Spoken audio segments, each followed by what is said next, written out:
A graça e a paz, meus irmãos, bom estarmos juntos para meditarmos na Palavra do Senhor. Eu gostaria de meditar com você hoje num texto que se encontra no Evangelho de Lucas, capítulo 19, de 1 a 10, que nos fala a respeito da história de Zaqueu, o publicano, ou chefe dos publicanos. A Bíblia nos fala que Jesus está passando por Jericó, e ali ele tem encontro então com este homem chamado Zaqueu, que ele era o chefe dos publicanos. Caso você não saiba, um publicano era um judeu que estava a serviço de Roma. Este publicano ele tinha por obrigação de cobrar impostos. Ele era um fiscal de renda. E este fiscal, então, ele deveria trabalhar em função de cobrar os impostos para a manutenção do Império Romano. Só que o cobrador de impostos, e esses cobradores em particular, que eram esses publicanos, eles enriqueciam mediante a extorsão. Eles cobravam mais do que o necessário, daquilo que era taxado por Roma. Então Roma dava um determinado valor que deveria ser cobrado por pessoa, e eles cobravam a mais. E diante disso, eles ficavam ricos. E aqui nós encontramos, diz que Zaqueu, ele era o maioral dos publicanos, ou seja, ele era o chefe dos publicanos naquela região ali. E diz o texto no verso 2, ele não era só um publicano, ele era chefe dos publicanos. Diz o texto que ele era rico.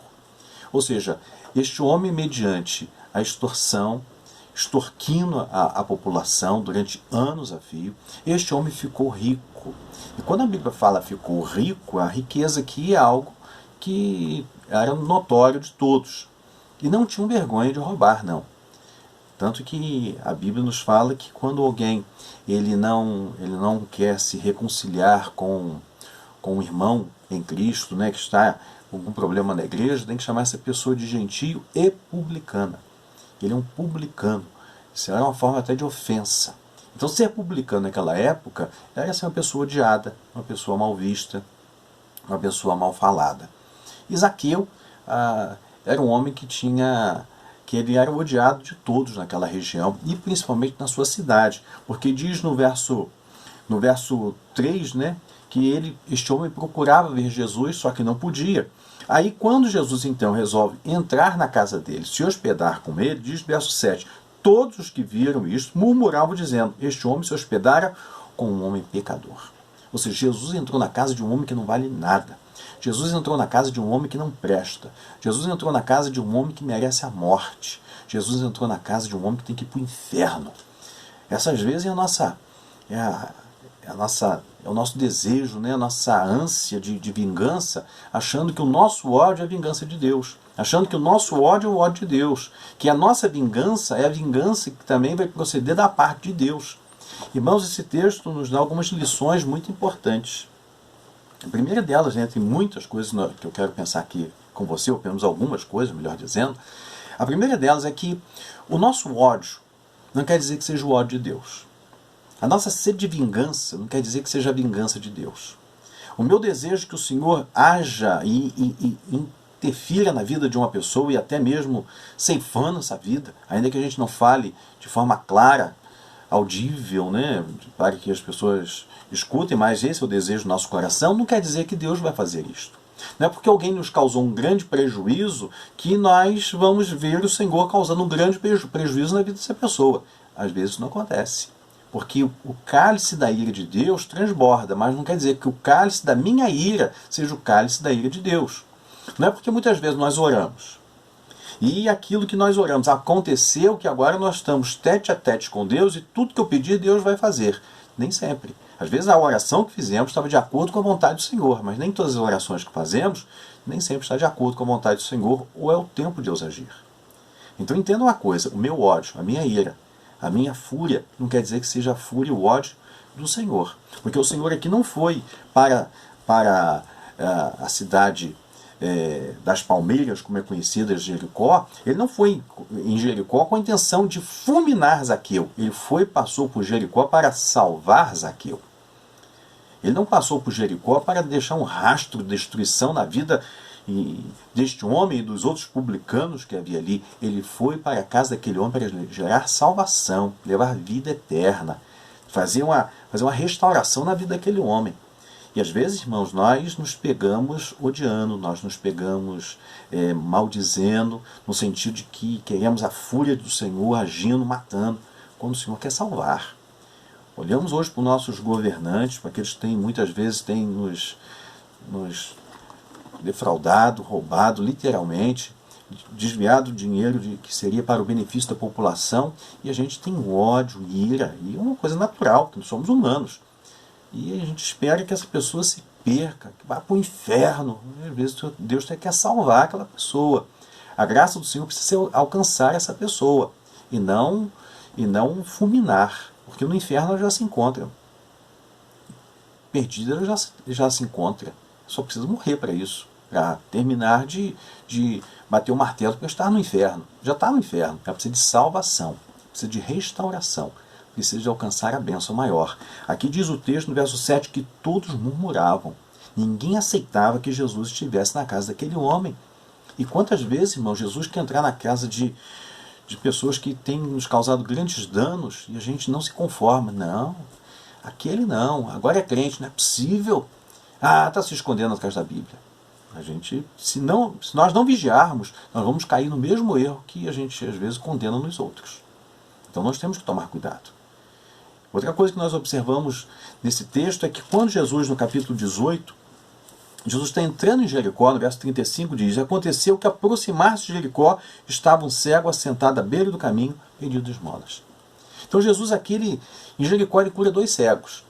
Um cego de forma que tinha uma cegueira natural, que tudo indica que ele perdeu a sua visão no decorrer dos anos, ficou cego, virou mendigo, e ficou à beira do caminho pedindo esmolas, vivendo da ajuda e da bondade dos outros. E nós encontramos outro cego. Esse cego se chamava Zaqueu, que estava cego de ganância, cego pelo dinheiro, cego na sua maneira de agir, quem sabe no seu orgulho, no seu ódio pela população, talvez, porque a Bíblia fala que ele era um homem de pequena estatura. Você imagina quanto esse homem deve ter sofrido na sua infância, como uma expressão que é muito usada hoje, quanto bullying esse homem sofreu. Quem sabe apanhou muitas vezes, e de repente ele colocou no seu coração que ia mudar a história dele, que ele ia mudar aquele quadro. E esse homem, então, ele batalhou, conseguiu ser um publicano, virou chefe dos publicanos e passou a se impor mediante a autoridade de Roma para extorquir, para causar medo, causar pavor no meio daquele povo. As pessoas o temiam, as pessoas não o respeitavam porque ele era um chefe, as pessoas o temiam porque ele era um ladrão. Esse homem provavelmente ele quis se impor, já que ele não podia se impor por causa da sua estatura e que as pessoas não respeitavam ele quis impor algo, talvez, mediante a sua autoridade constituída dada por Roma. Ele tinha soldados a seu comando. Esse homem ficou rico, só que estava cego. Quem sabe cego de vingança, cego de ódio, cego de tristeza, cego mediante o orgulho de ter alcançado um patamar que muitos gostariam, mas nunca conseguiram, mas ele conseguiu. Isso tudo é uma cegueira. Mas a Bíblia nos fala de um terceiro cego. Nesse mesmo contexto aqui do capítulo 18, no capítulo 19, nos fala de outro cego, que era o jovem rico. No verso 20 diz, propôs também, no verso 18, eu li o 9, no verso 18 diz, certo homem de posição perguntou-lhe, bom mestre, que farei para herdar a vida eterna? Jesus então encontra com este jovem encontra com Jesus, só que este homem ele era o quê? Religioso. A sua religiosidade causou nele uma cegueira muito grande. Ele estava cego. Ele achou que ele era bom demais. Tanto que ele se prostra perante o Senhor e pergunta, bom mestre, que farei para herdar a vida eterna? E Jesus diz, você tem guardado os mandamentos? Quais? E Jesus então cita vários. Ele diz, tudo isto eu tenho observado desde a minha mocidade. Ou seja, ele era um homem que foi criado na sinagoga, ele provavelmente era o chefe da sinagoga. As pessoas, quando viram se prostrando perante Jesus, eu imagino a quantidade de gente ao redor ali falando, olha que homem humilde, que humildade, como reconhece que o senhorio de Jesus como um mestre. Só que ele se prostrou diante de Jesus como um homem. Ele não via Jesus como mestre no sentido de de ser o Messias encarnado. Ele viu Jesus simplesmente como um homem sábio, quem sabe até um profeta, mas a visão que ele tinha de Jesus era distorcida. A sua religiosidade o impediu de ver Jesus como ele era.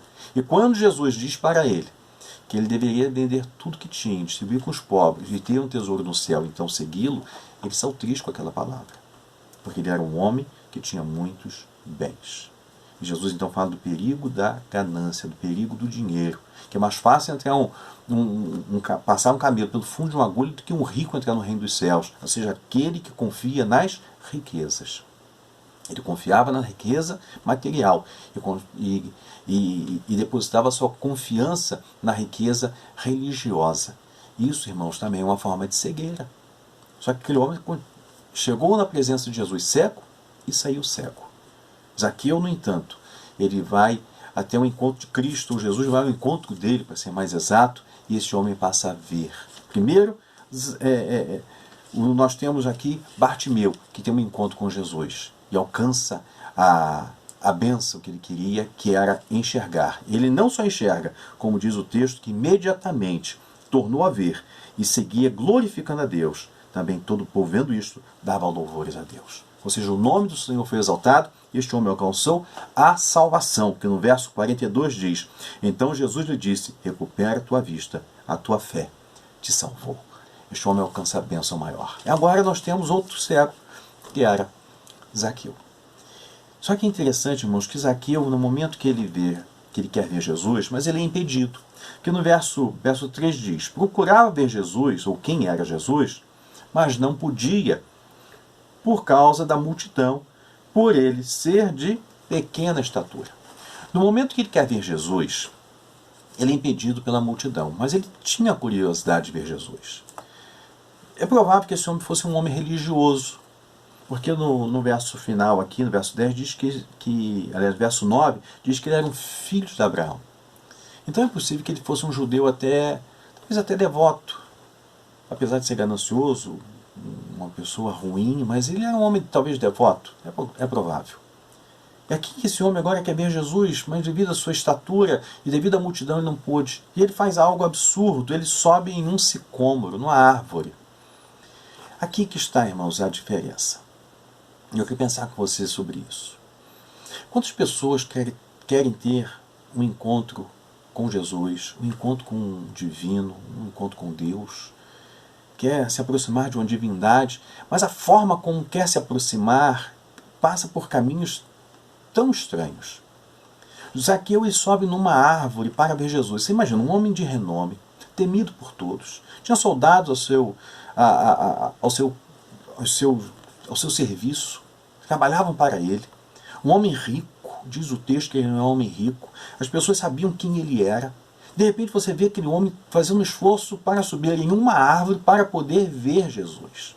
Às vezes o esforço que a pessoa tem e faz para ver Cristo, um coração totalmente rendido, voltado, desejoso de ter um encontro real com o Senhor, ver Jesus. Tem muita gente que quer ver, mas só que ver não é o suficiente. Ver não leva ninguém à salvação. Ver não leva ninguém para o céu. Ver simplesmente talvez você consiga enxergar algo, mas não ver como na verdade o Senhor é. E no momento que este homem quer ver Jesus, ele sobe numa árvore. Quantas pessoas estão indo para a encruzilhada? Indo para o cemitério. Fazendo trabalhos dos mais diversos, aí, achando que estão fazendo algo para a divindade. Levando, quem sabe, seus barquinhos para o mar e oferecendo para as divindades do mar. Quantas pessoas dentro das nossas igrejas, infelizmente, achando que ver Jesus, ou algo vai impedir de ver Jesus se cortar o cabelo, se usar uma maquiagem, se usar uma calça comprida, tem que usar esse tipo de roupa, aquele tipo de linguagem, não pode fazer isso, não pode fazer aquilo, como se os não pode é que vão fazer com que os céus se abram perante nós. Quando na verdade, irmãos, você quer ver Jesus, você tem que ter um encontro real com Ele. E não fazer coisas nesse sentido, porque isso não está na Bíblia. Aqui, quando esse homem sobe na árvore, ele não viu Jesus. Não viu. Quem encontrou foi Jesus que o encontrou. Foi Jesus que o viu. A Bíblia, olha só o que nos fala aqui. Verso 4. Então, correndo adiante, subiu um sicômoro a fim de vê-lo, porque por ali havia de passar. Mas o verso 5 diz: quando Jesus chegou àquele lugar, olhando para cima, disse-lhe: Zaqueu, desce depressa. Quantas pessoas tinham naquela árvore? Será que era só Zaqueu? Eu não acredito. Eu acredito que devia ter... haviam outras pessoas ali. Devia ter mais pessoas ali. Provavelmente crianças, talvez, ali. E Zaqueu ali naquele meio de todos. Mas o Senhor, ele é específico no seu chamado. Preste bem atenção. Jesus é específico quando ele chama. Ele não chamou os outros. Ele chamou Zaqueu. Zaqueu. É com você que eu estou falando. É com você que eu estou me dirigindo. É a você que eu me dirijo. Zaqueu, desce. Desce depressa. Então, a primeira coisa que Jesus faz, ele identifica Zaqueu e chama Zaqueu pelo seu nome. Então, o chamado de Deus, irmãos, é específico. A salvação é mediante a graça. A salvação, ela não é simplesmente não parte do desejo do homem ter um encontro com Deus. É Deus que nos encontra. Quem estava perdido era Zaqueu. Quem estava perdido era eu e você. Nós estávamos perdidos e fomos encontrados. O Senhor nos encontrou. Não fui eu que encontrei Jesus. Foi Ele que me encontrou. Quem estava perdido, quem estava morto era eu. A Bíblia fala que nós estávamos mortos em delitos e em pecados. O morto não tem decisões. O morto não tem vontade. O morto não tem fome. O morto não tem sede. O morto pode até sentir determinadas coisas. O morto espiritual. Mas o morto espiritual, por sentir, não quer dizer que ele vai ter um encontro com Jesus. E tem muita gente morta, em delito e em pecado, longe de Deus, anda na contramão de Deus. Serve talvez até uma divindade, mas não serve ao Deus verdadeiro, porque não consegue enxergar, porque está morto. Zaqueu estava cego. Assim como Bartimeu estava cego, passou a enxergar. E infelizmente, como aquele jovem rico, que se aproximou de Jesus cego e permaneceu cego. Aqui quando Jesus encontra com esse homem, Jesus, primeira coisa, o identifica. Segunda coisa que Jesus faz, o chama. Desce, dá uma ordem. Então a ordem de Jesus, irmãos, ela é obedecida. Desce depressa, diz que ele desce depressa. Porque hoje me convém pousar na sua casa. Hoje eu quero entrar na sua vida. Hoje eu quero entrar no seu coração. Desce.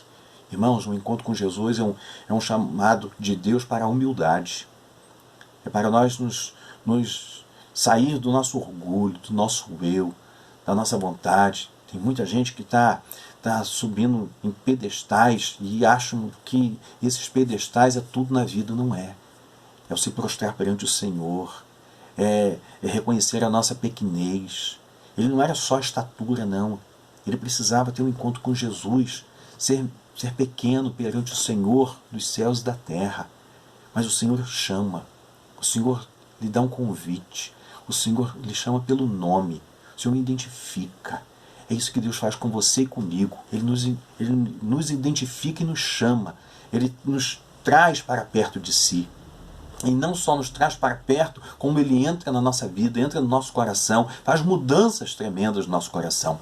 Diz no verso 6, eis que a toda pressa o recebeu com alegria. Porque no verso 5 diz, quando Jesus chegou àquele lugar, olhando para cima, disse-lhe, Zaqueu, desce depressa, pois me convém ficar hoje em sua casa. Jesus queria ficar na casa de quem? Na casa de Zaqueu, na casa daquele homem ímpio, na casa daquele homem mau aos olhos de todos ao redor, tanto que todos murmuravam. Não é possível. Tanta casa que Jesus ficava, vai ficar na casa de Zaqueu. Tanto lugar que ele poderia ficar na casa de homens honestos, de pessoas justas, de pessoas boas, de pessoas que foram até maltratadas por este homem, mas na casa dele. Mas era na casa dele que precisava entrar a salvação. Era na casa dele que precisava entrar a vida eterna. Porque este homem ele tinha não só a necessidade de se converter, como ele tinha a necessidade de restaurar a vida de muitos.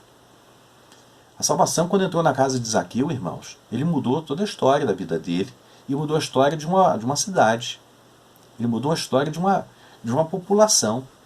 Porque ele não só socorreu os pobres, porque diz o texto que metade dos bens ele dividiu com os pobres, como ele restituiu quem ele roubou 4 vezes mais. Jesus não entrou na casa de Zaqueu simplesmente só para gerar salvação. Não é só para levar Zaqueu para o céu, mas para ele se retratar perante uma sociedade. Isso é conversão. Conversão me leva a mudar de atitude.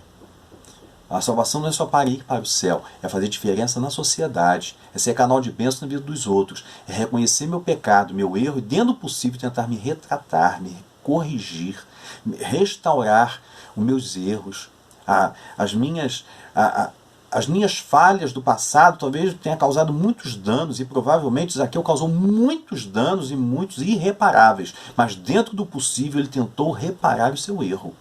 Isso é diferença, isso é conversão. Conversão, irmãos, não é para o céu, ter o nome escrito no livro da vida e ir para o céu. Conversão é ter o nome escrito no livro da vida, é ir para o céu, mas ter uma vida diferenciada nesta terra. É, dentro do possível, se retratar com as pessoas que nós prejudicamos e mudar o nosso futuro. Como disse o apóstolo Paulo, aquele que rouba, não roube mais, mas trabalhe e tenha com que ajudar aquele que está passando por dificuldade. Essa é a diferença. O Espírito Santo ele age dessa forma. Por isso que Zaqueu não podia ter um encontro com Jesus, simplesmente porque ele estava cego, estava morto. Quem o viu foi Jesus. Quem o chamou foi Jesus. Quem se propôs a entrar na casa dele foi Jesus. É assim que Jesus faz. Então esse negócio, eu tomei a decisão, eu recebi Jesus como meu salvador pessoal porque eu tomei a decisão. Você não tomou. Eu também não tomei nenhuma decisão. Quem estava perdido era eu. Eu fui encontrado, eu fui achado, eu fui ressuscitado. Porque eu estava morto, você estava morto, Zaqueu estava morto. Aí que quando Jesus entra na casa desse homem, tudo começa a mudar. Olha só o verso 8. Entremente Zaqueu se levantou e disse ao Senhor, Senhor, resolvo dar aos pobres metade dos meus bens. Metade dos bens. Você imagina se esse homem tivesse uma fortuna acumulada aí, sei lá, botar no dinheiro nosso, uma coisa simples, uma bagatela aí, dos seus 20 milhões de reais no banco. Bens que ele tem, 20 milhões. 10 milhões ele vai distribuir com os pobres. Vai socorrer as pessoas. E quem que ele roubou? Eu vou restituir 4 vezes mais. Provavelmente os outros 10 foram embora. Ele passou a viver de quê? Do seu salário. Ele passou a viver daquilo que o governo de Roma se propôs a pagá-lo. Ele passou a ser um homem honesto, ser um homem justo, ser um homem íntegro, ser um homem totalmente voltado para o Senhor. Essa é a diferença, irmãos. Isso é conversão. Conversão não é ter um nome num hall de membros de uma igreja, ter uma Bíblia e ter um linguajar bíblico. Conversão é salvação, é vida eterna, é transformação, é o poder do Evangelho transformador entrando no coração da pessoa. Como diz o apóstolo Paulo, quando ele diz, não vivo mais eu, mas Cristo vive em mim. É uma mudança radical. Estava morto em delitos e em pecados, mas aqui, quando Jesus entra, há uma mudança. Por isso que aconteceu com Zaqueu. E olha só o que ele diz. E se em alguma coisa tenho defraudado alguém, vou restituir 4 vezes mais. Ele estava cumprindo a lei. E sabe o que aconteceu? Jesus diz assim, então Jesus disse, hoje houve salvação nesta casa, pois que também este é filho de Abraão. Aqui o Senhor reconhece que este homem tinha um coração agora totalmente moldado. O Senhor diz, esse homem mudou de vida. Esse homem alcançou a salvação. E quando no verso 10 diz, porque o Filho do Homem veio buscar e salvar o perdido. Por isso que aquela história de que a última coisa que se converte no coração de um homem ao bolso é uma grande mentira. Um homem, quando se converte como um todo. Quando uma pessoa se converte, ele abraça a salvação e se entrega como um todo para o Senhor Jesus. Então, quando entra a salvação no coração de uma pessoa, ele tenta restaurar o seu passado. Ele tem uma mudança no seu futuro. Ele passa a viver de forma diferenciada na sociedade. Porque este homem estava morto, estava perdido, mas ele foi achado. Ele estava completamente com a vida longe de Deus, mas o Espírito Santo o alcançou. Hoje houve salvação nesta casa. Hoje a vida entrou neste lar e este homem foi alcançado pelo poder do Evangelho. Isto é o que o Senhor quer fazer e continua fazendo na vida de muitos. Este homem estava perdido, mas foi achado. Ele estava cego, passou a enxergar. Ele estava perdido, mas foi encontrado pelo Senhor. Por isso que ele tomou atitudes que fizeram toda a diferença numa sociedade. E isso que nós temos que fazer também. A diferença na sociedade que vivemos. Amém? Pense nisso. e que essa palavra possa abençoar o seu coração.